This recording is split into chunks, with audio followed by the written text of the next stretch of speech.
Handa na ba kayo sa mga balitang napapanahon? Mga kwentong may kabuluhan. Hatid ng kabataan. Magandang hapon, ako po si Joseph Roble. Ako po si Nina Laurel. At ako naman po si Wib Herrera.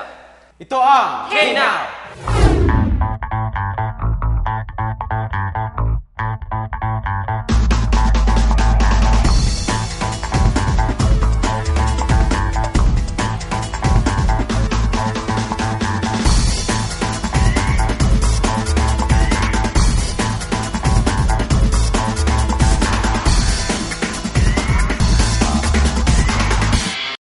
Bago natin simulan ang ating balitaan kaninang umaga ay napag-usapan natin ang pagbubukas ng DepEd ng mga journalism schools sa mga piling rehiyon sa bansa.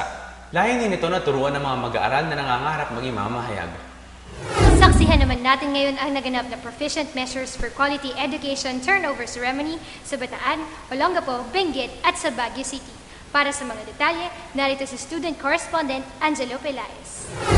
Lumalaki na nga ang bilang ng mga paaralang may knowledge channel sa buong bansa at patuloy pang nadadagdagan sa tulong ng Proficient Measures for Quality Education.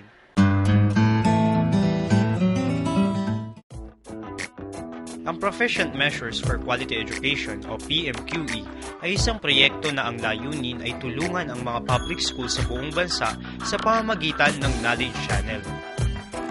Sa ilalim din ng proyektong ito, nagkakaroon ng teachers training kung saan tinuturuan ng mga guro kung paano gagamitin ng epektibo ang knowledge channel sa loob ng classroom. Sa naganap na PMQE turnover ceremony sa La Trinidad Central School sa La Trinidad, Benguet, opisyal na napabilang ang Benguet SPED Center, Buyugan Elementary School at La Trinidad Central School sa mga paaralang may knowledge channel. Kaugnay nito, malamig man ang paligid sa Quezon Hill Elementary School sa Baguio City, mainit namang tinanggap ng mga mag-aaral at guro ng Aguinaldo Elementary School, Quirino Elementary School at Quezon Hill Elementary School ang mga taga-knowledge channel. Masaya nilang tinanggap ang telebisyong ito kung saan mapapanood na rin nila ang mga programa sa knowledge channel.